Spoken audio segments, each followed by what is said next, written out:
Imagine buying this state-of-the-art $1 million alarm system for your house. You spend weeks installing all these motion sensors. You proudly stick those little warning decals on every single window, and you pay a total premium for 2047 monitoring. Right, the whole 9 yards. Exactly. And then after all that, you routinely leave your front door wide open just because, I don't know, it's easier to carry the groceries in that way. That's a brilliant way to picture it. Well, it's terrifying because that is exactly what the world's biggest corporations are doing with your data right now. Welcome to today's deep dive, where we are exploring the massive gaping hole between knowing about cyber threats and, well, actually preparing for them. It is a massive gap. Yeah, it really is. Today, we're looking at a new 2025-26 UK government cybersecurity breaches survey, which was reported by IT Pro. And it shows our current corporate strategies are basically broken. Fundamentally broken, I would say. Right.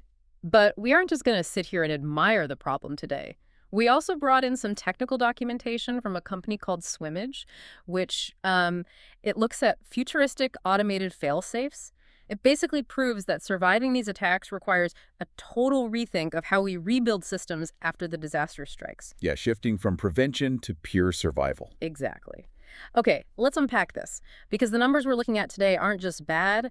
They signal this massive behavioral failure across the board. Yeah, the data paints a very specific picture, of an industry that is simultaneously hyper-aware but totally operationally paralyzed. Right, paralyzed. Let's look at the actual stats from the UK government survey.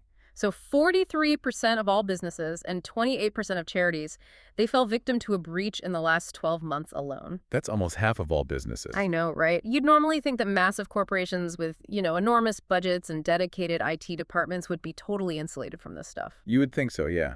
But the data shows the exact opposite. It's actually worse for the big guys. 65% of medium businesses and, get this, 69% of large enterprises suffered a breach. Wow.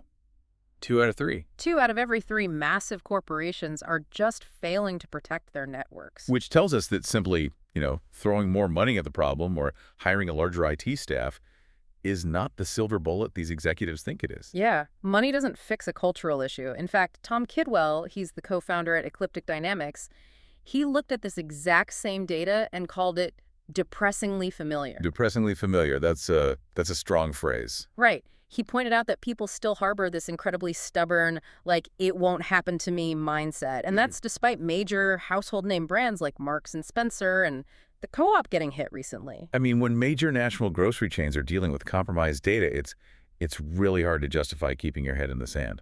What's fascinating here is the sheer volume of noise around cybersecurity versus the actual behavioral change it produces. Oh, totally. It's all talk. Exactly. We hear about these breaches constantly, right? The threat is highly publicized.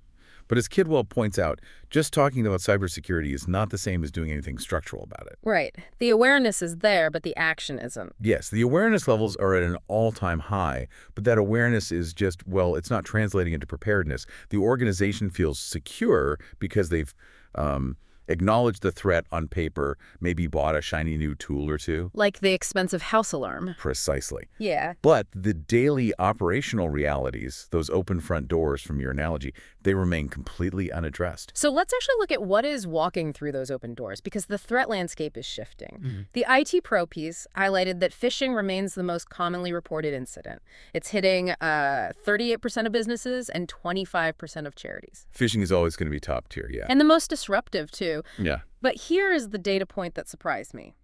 Ransomware actually fell. Yeah, it dropped down to just 1% this year, down from 3%. And impersonation attacks dropped, too, from 17% down to 12%. That's a critical shift to understand. It certainly doesn't mean the threat of ransomware is gone, though. No, obviously not. Right. It just shows the mechanics of cybercrime are evolving.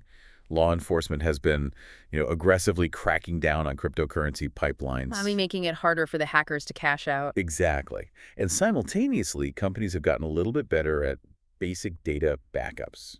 So hackers are pivoting. Why go through the highly complex process of locking a computer and demanding a decryption key, right? Right, when you could just, steal the data? Exactly. You just That silently steal the sensitive data and extort the company by threatening to leak it to the public. Wow, so it's data extortion now more than just locking the machines. The economic shift totally makes sense. But looking at how companies are responding to this, I found this massive contradiction in the source material. Oh, what was that? Okay, so the survey notes that at board level, responsibility for cybersecurity has actually risen to 31%. That reverses a 5-year downward trend. Okay, so the C-suite is finally paying attention. That sounds like good news. You'd think so. But then the survey reveals that only 25% of businesses actually have a formal incident response plan in place. Ah, there it is. Wait, if executives are finally taking responsibility for this, how on earth do only a quarter of them actually have a plan for when it happens? It's the ultimate paradox, really, of modern corporate governance. To understand why this fails, we have to look at an insight from Darren Guccione. He's the CEO of Keeper Security. Okay, what does he say? Well, he explains that cybersecurity is still largely being treated as a delegated IT function rather than an actual executive governance issue. So they're passing the buck. Exactly. The boards are, they're acknowledging the risk on a financial ledger, but they are terrified of taking actual operational ownership of the worst-case scenario. So they're basically treating a cyber attack like a janitorial issue. That's a good way to put it, yeah. Like they assume they can just call the IT department to come clean up the spill in aisle 4. They don't realize that a massive breach isn't a spill. It's the entire store burning to the ground. That captures the dynamic perfectly. Guccione argues that when a breach occurs, the consequences inevitably land at the executive level anyway. Right. The stock prices plummet. Stock prices drop, consumer trust just evaporates, and operations halt entirely. Boards need to realize that their governance structures have to reflect that reality before an incident happens. You can't wait until the building is actively burning down to decide who gets to call the fire department. Or how to evacuate the staff, exactly. The incident response plan is the literal blueprint for corporate survival. And by delegating it entirely to middle management IT without executive oversight, it just it doesn't get fully developed. Or funded, I'd imagine. Right, or funded or tested. And while the executives are busy avoiding this worst-case scenario planning, everyone else seems totally distracted by shiny new technology. Oh, the AI distraction. Yes. The IT Pro article quotes Liz Lloyd, the cybersecurity minister, who warned that artificial intelligence is making the threat landscape so much more acute. And she urged people to use the NCSC's free guidance and cyber essentials. Which is good advice, but it kind of misses the immediate problem. Exactly. Charlotte Wilson, the head of enterprise business for the UK and Ireland at Checkpoint Software, steps in and points out this huge blind spot. She says companies are so busy racing to secure their networks against the next big threat that they are completely missing the absolute basic foundations. The unglamorous daily work of cyber hygiene, basically. Right. And I want to make sure we're completely clear on what these foundations actually look like in practice, because this terminology gets thrown around a lot. Sure, let's break it down. Wilson specifically calls out the lack of strong password policies, privileged access management, and multi-factor authentication. Okay, so based on what Wilson is saying, it seems like privileged access management, or PAM, is really about containing the blast radius, right? Containing the blast radius, yes, exactly. Like, it ensures that users only have the absolute minimum level of access required to do their specific jobs. So, I mean, the marketing intern shouldn't physically have the administrative keys to the company's master financial database? Am I reading the mechanics of that correctly? You've hit on the exact mechanism there. Hackers rely on something called lateral movement. Lateral movement. Yeah, so if they successfully phish that marketing intern, their goal isn't the marketing files. It's to use that compromised account to crawl sideways through the network until they find the core infrastructure. Right? Yeah. So if you have strict privilege access management, the hacker hits a brick wall. The intern's account simply doesn't have the permissions to go anywhere else. That makes total sense. But when organizations neglect this, when they give broad administrative rights to everyday users, just out of mere convenience, they're basically paving a direct highway right to their most sensitive data. And that ties right back into multi-factor authentication and password policies, doesn't it? Oh, absolutely. I mean, it doesn't matter if you spend millions of dollars on an AI-powered defense system if a hacker can just walk through the front door using a password they bought on the dark web. Just because your employee used the same password for their corporate email as they did for, like, some random retail website that got breached 3 years ago? Yes, exactly. And honestly, I want to ask you, the listener, to just pause for a second and think about your own workplace, or even your personal digital habits. It's a sobering thought. Are you sitting around worrying about some highly sophisticated AI generating a personalized attack against you, while simultaneously using the exact same password for everything without a secondary authentication app on your phone? That is the exact foundational disconnect Charlotte Wilson is talking about. Right. And the UK government survey proves that these daily foundational failures have devastating consequences. Giving hackers an easy path in basically renders all your advanced AI defenses totally useless. The perimeter defenses are failing precisely because the internal house is out of order. Okay, so if the C-suite is refusing to build an incident response plan and the foundational hygiene is terrible, we have to assume the worst is going to happen. The breach is inevitable. Right. The malware gets inside. What do you actually do when your entire network goes dark? Here's where it gets really interesting. This is my favorite part of the discussion. Because our second source, the technical documentation from Swimmage, completely shifts this paradigm. We move away from the obsession with preventing the breach and look at the actual engineering required to survive it. It's a vital evolution in strategy, honestly. For decades, the whole industry focused almost exclusively on building higher, thicker walls. But walls always fall eventually. Exactly. Swimmage represents a philosophy of absolute resilience. It operates on the assumption that the walls will inevitably be breached. And so it focuses entirely on how fast and how securely you can rebuild the digital city once it's been burned down. Right, so Swimmage is an automated endpoint recovery tool. And just to define that term for a moment for anyone listening, an endpoint is essentially any device touching the network, right? Yeah, every laptop, desktop, server your employees use.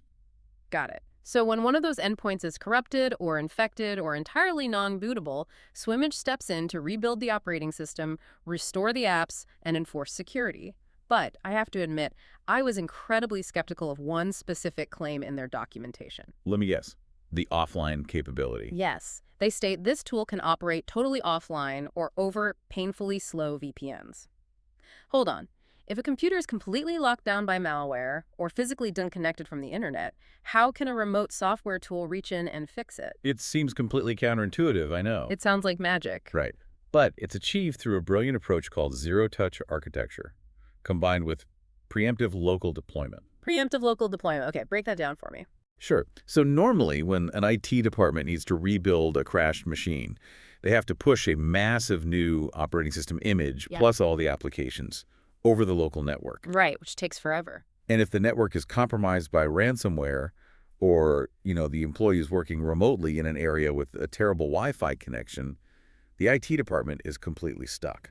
They'd have to physically mail the laptop back to the office or something. Exactly, which results in days or weeks of lost productivity.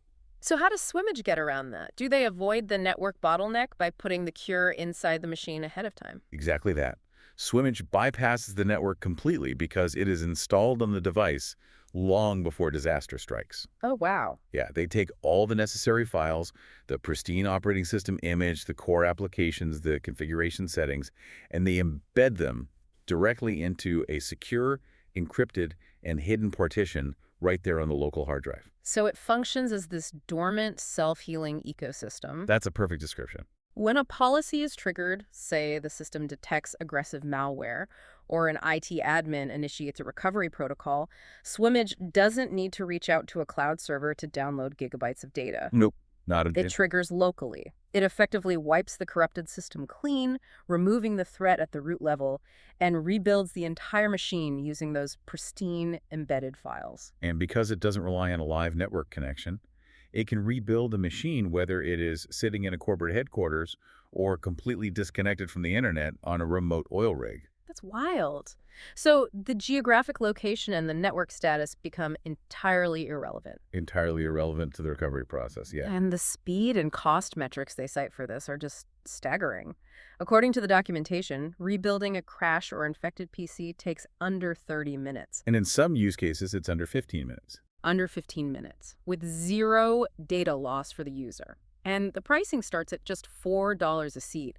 I mean, compare that to a traditional IT technician spending half a day manually wiping a hard drive, reinstalling an operating system, and manually downloading apps. It's a total paradigm shift. And, if we connect this to the bigger picture, particularly the economic threat of ransomware, The implications of a 15-minute rebuild are just massive. Oh, totally. Let's look at the Swimmage Rapid Recovery add-in, which they say integrates with Transition. Right. Because ransomware is currently costing the global economy over $6 trillion annually. The entire business model of ransomware relies on holding operations hostage. Exactly. As Kyle Harrelson, the CEO of Swimmage, noted in the text, companies are often forced to pay millions of dollars in ransom demands simply because they have absolutely no other way to recover their systems. The malware encrypts the files, locks down the OS, and the business just bleeds money every minute they're offline, But Swimmage provides deep data backup and what they call point-in-time recovery. which undermines that entire extortion model. Right.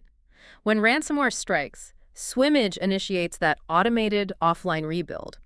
In less than an hour, it completely paves over the corrupted operating system, entirely eliminating all traces of the malware. It then restores the clean operating system, reinstalls the applications, and crucially restores the user's data from a secure snapshot taken just before the infection occurred. So the company gets its systems back, fully functional, without ever paying a single cent to the attackers. It literally starves the ransomware model. Yes, and the documentation points out that this rebuild process isn't just about getting back to normal either. It's about coming back stronger. How so? Well, Swimmage isn't just for disasters. The system automatically enforces zero-trust security and rigorous compliance standards the absolute moment the machine turns back on. Right, I saw that. It automatically applies protocols like SOC2, HIPAA, and FIPS. Exactly. Mhm. And those aren't just arbitrary acronyms. They are strict federal, healthcare, and data privacy standards. It's basically like having a magical undo button that not only restores your house after a devastating fire in 15 minutes, but it also automatically installs fireproof walls, reinforced steel doors, and a new security system while it does it. That automation takes human error out of the equation entirely. I mean, an exhausted IT technician might forget to check a box, ensuring the hard drive is properly encrypted after a manual rebuild at 3 a.m. Right, people make mistakes. Exactly. Mm. But an automated zero-trust workflow will never forget to apply those compliance standards. Every single time a system is rebuilt, Swimmage ensures that the endpoint meets all rigorous health and security requirements before it is ever allowed to reconnect to the corporate domain. That is incredible. So what does this all mean? It means we need to change how we think. Definitely. If we look at these two sources side by side, the narrative is incredibly clear. Cybersecurity is no longer just an IT problem, you know? It is a foundational business requirement that belongs at the executive level. 100%. The UK government survey shows us that, as a whole, corporate leadership is failing miserably at the basics. We're buying the expensive alarm system, but leaving the front door wide open. And executives are treating a catastrophic fire like a minor janitorial spill. But on the flip side, Exactly. On the flip side, the engineering behind tools like Swimmage proves that rapid, automated resilience is highly achievable. You don't have to be terrified of the inevitable breach if you have the architecture in place to automatically survive it. that's the perfect takeaway. I want to thank you, the listener, for joining us on this deep dive today. Keep staying curious. And honestly, if you take nothing else away from this, take 5 minutes today to find out what your own company's incident response plan actually is. Make sure you aren't just trusting that shiny new alarm system while leaving your front door wide open. Catch you next time. But consider this one final implication to mull over before you go. If automated zero-touch tools like Swimmage become the global industry standard, if they can universally erase malware and completely rebuild a user's system in 15 minutes without losing any data, will hackers eventually realize that locking up operating systems is completely useless?